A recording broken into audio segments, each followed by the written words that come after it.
ওমা ইয়াশউরুনা আইয়ানা ইউবাসুন, কখন তাদের পুনরুত্থান হবে।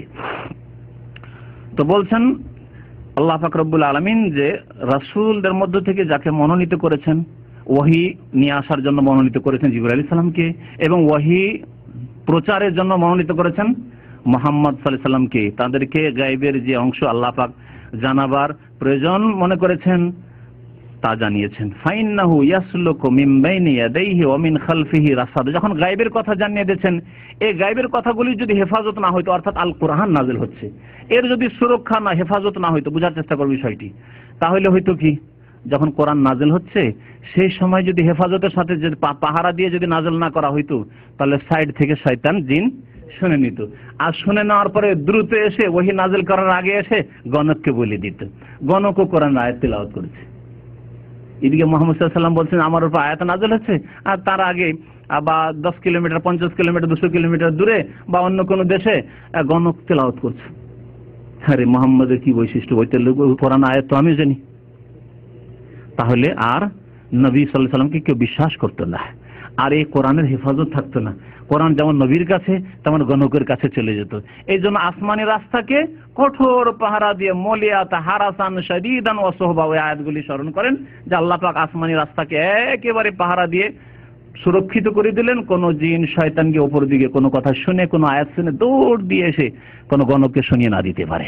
আর নবী সাল্লাল্লাহু আলাইহি ওয়াসাল্লাম এদিকে তেলাওয়াত করছে, ওদিকে গণক তেলাওয়াত করছে, এমনটা না হয়ে যায়। আল্লাহ পাক এভাবে কোরআনে কারীমের হেফাজত করেছেন, এই গায়বের ইলমের হেফাজত করেছেন। তাই বলছেন ফাইন্নাহু ইয়াসলুকু মিন বাইনি ইয়াদাইহি ওয়া মিন খালফিহি রাসাদা, আল্লাহ পাক রব্বুল আলামিন নিযুক্ত করে দেন মিন বাইনি ইয়াদাইহি, তার সামনে, মানে নবীর ওই রাসূলের সামনে, ওয়া মিন খালফি তার পিছনে, রাসাদা প্রহরী আল্লাহ পাক রব্বুল আলামিন লাগিয়ে দিয়েছেন। লিয়ালামা, আল্লাহ পাক জানতে চান যে নবী সাল্লাল্লাহু আলাইহি ওয়াসাল্লামের উপর নাজিল করলাম আর এই জিবরাইল আলাইহিস সালাম দিয়ে নাজিল করলাম, আন কাদ আবলাগু রিসালাতি রাব্বিহিম, তারা বা অন্যান্য রাসূলগণের উপর আল্লাহ ওহী নাজিল করেছেন, তারা তাদের রবের রিসালাত পয়গামকে তারা কি করেছেন, পৌঁছিয়ে দিয়েছেন। এটা যাতে করে সুস্পষ্ট হয়ে যায় যে তাদের কাছে নাজিল হয়েছে এবং তারা মানব জাতিকে জানিয়ে দিয়েছেন।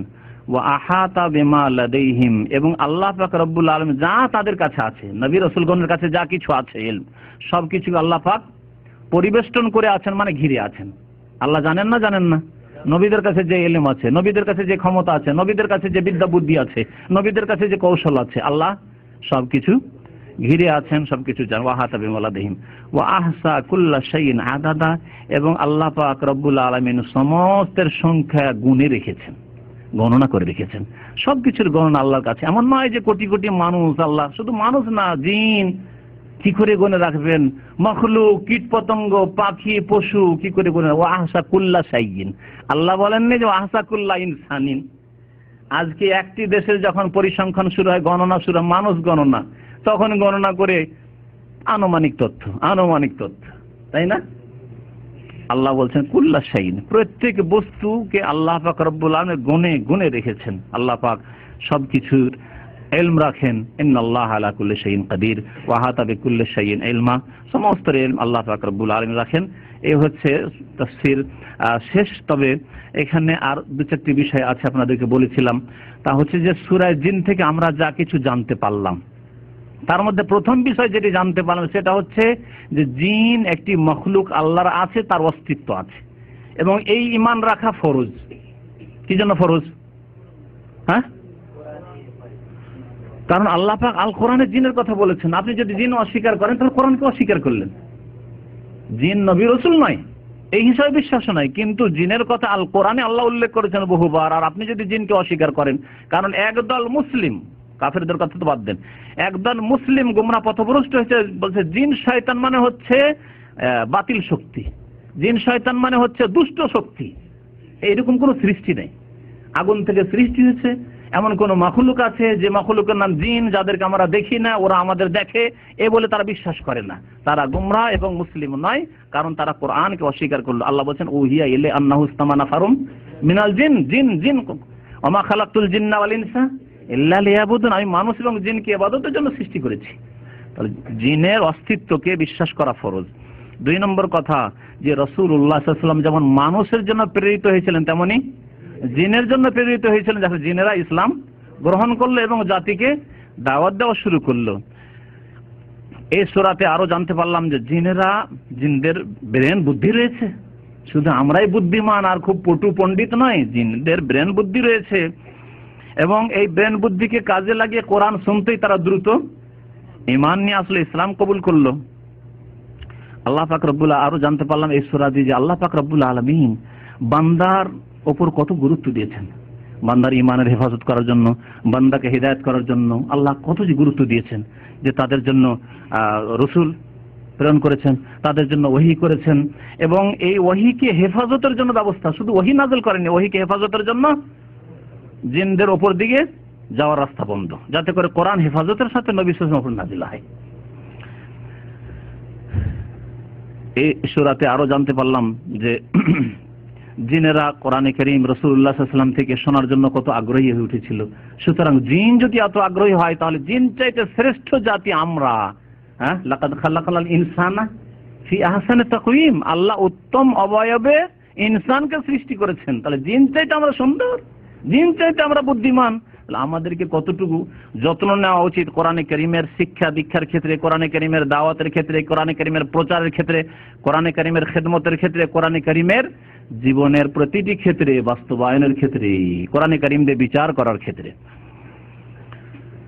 এই সূরায় এছাড়াও তাওহীদ রয়েছে, তাওহীদ, দোয়া, ফালা তাদু মা আল্লাহে, সিজদা করো আল্লাহকে, মসজিদ আল্লাহর জন্য, দোয়া করো একমাত্র আল্লাহর কাছে, তার লাভ লোকসানের মালিক একমাত্র আল্লাহ, এমনকি নবীরও হেফাজত আল্লাহ পাক না করলে তিনি নিজেকে রক্ষা করতে পারেন না, এসব কথা আছে না? তাহলে তাওহীদের কথা এতে আছে।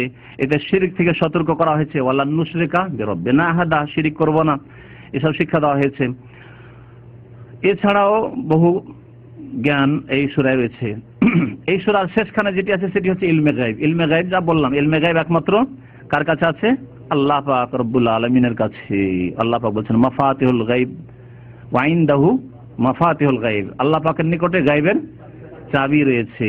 লা ইয়ালামুহা ইল্লা হুয়া, এই গায়ব আল্লাহ ছাড়া কেউ জানেন না। যাকে আল্লাহ জানাতে চেয়েছেন যত পরিমাণ ততটুকু জেনেছেন, যখন জানিয়েছেন তখন।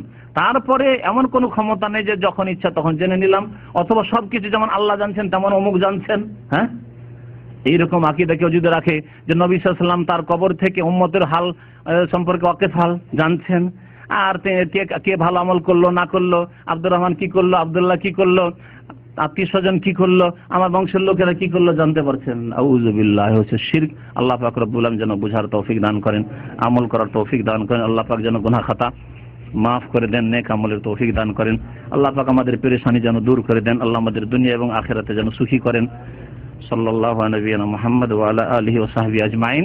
সূরা আহকাফের আয়াতগুলি বলছিলাম, সংক্ষেপে শুধু তর্জমা করে দিয়েছি। আল্লাহ বলছেন ওয়াইজ সারাফনা ইলাইকা নাফারাম মিনাল জিন, ওয়াইজ সারাফনা ইলাইকা নাফারাম মিনাল জিন। আল্লাহ বলছেন যে হে নবী, তোমার কাছে জিনের এক দলকে আমি ফিরিয়ে দিলাম, ওরা ঘুরতে ঘুরতে তোমার কাছে চলে গেল। তাহলে বোঝা গেল যে আল্লাহ পাক জিনদেরকে ঈমান ইসলাম বোঝা এবং কবুল করার জন্য পাঠিয়ে দিলেন। নবী সাল্লাল্লাহু আলাইহি ওয়াসাল্লামকে এই ক্ষমতা দেওয়া হয়নি যে তুমি জিনদের ঘরে ঘরে যাও, আর কারণ জিনদের দেখা যায় না, সুতরাং জিনদের বাড়িতে বাড়িতে গিয়ে নবী সাল্লাল্লাহু আলাইহি ওয়াসাল্লাম ইসলামের দাওয়াত দিয়েছেন না, যেহেতু এটা বাহ্যিক সম্ভবপর নয়, সেজন্য আল্লাহ বলছেন সারাফনা ইলাইকা, তাদেরকে আমি পাঠিয়ে দিলাম যে যাও, মুহাম্মদ সাল্লাল্লাহু আলাইহি ওয়াসাল্লাম কোরআন তেলাওয়াত করছেন আর ফজরের নামাজ আছে, যাও শোনো আর ইসলাম কবুল করো। ওয়াইজ সারাফনা ইলাইকা নাফারাম মিনাল জিন ইয়াসতামিউনাল কোরআন, তারা কোরআন শুনতে লাগলো। তারপরে হ্যাঁ বলেন হাফেজ সাহেবরা, ফালাম্মা হাজারু, তারা যখন সেখানে উপস্থিত হইল, কালু আনসিতু, আরে থাম থাম, চুপ করে শোন শোন, আপোষে এক অপরকে বলছে শোন, ভালো করে শোন। ফালাম্মা কজিয়া, যখন নামাজ শেষ হয়ে গেল, কোরআন তেলাওয়াত শেষ হয়ে গেল, ওয়াল্লাহু ইলা কওমিহি মুনজিরিন, তার নিজের জাতির কাছে সতর্ককারী হয়ে ফিরে আসলো যে দেখো কোরআন শুনে এলাম, তোমরা ঈমান নিয়ে আসো, আমরা ইসলাম কবুল করেছি, আমরা মুসলিম হয়ে চলে এসেছি, শেষ রাসূল চলে এসেছেন, তোমরা মুসলমান হও, না হলে জাহান্নামে যাবে। কালু, আর বললো ইয়া কওমানা, হে আমাদের সম্প্রদায়, হে জিন জাতি, ইন্না সামিনা কিতাবান, এক কিতাব শুনে আসলাম আজকে, উনজিলা মিন বাদে মুসা, মুসা আলাইহিস সালামের পরে, অতিরিক্ত এই কথাগুলি যেগুলি সূরা জিনে নেই, তাই না, মুসা আলাইহিস সালামের পরে নাযিল হয়েছে। মুসাদ্দিকান, মুসা আলাইহিস সালামের কথা কেন উল্লেখ করলেন, ঈসার কথা কেন উল্লেখ করলেন না? হ্যাঁ, কারণ ঈসা আলাইহিস সালামের আগে মুসা আলাইহিস সালাম এসেছিলেন তাওরাত নিয়ে। তাওরাতে জীবনের অধিকাংশ ক্ষেত্রে দিক নির্দেশনা ছিল, ইনজিলে শুধু সুসংবাদ আর কিছু ঘটনাবলী এই ধরনের জিনিসগুলি আছে।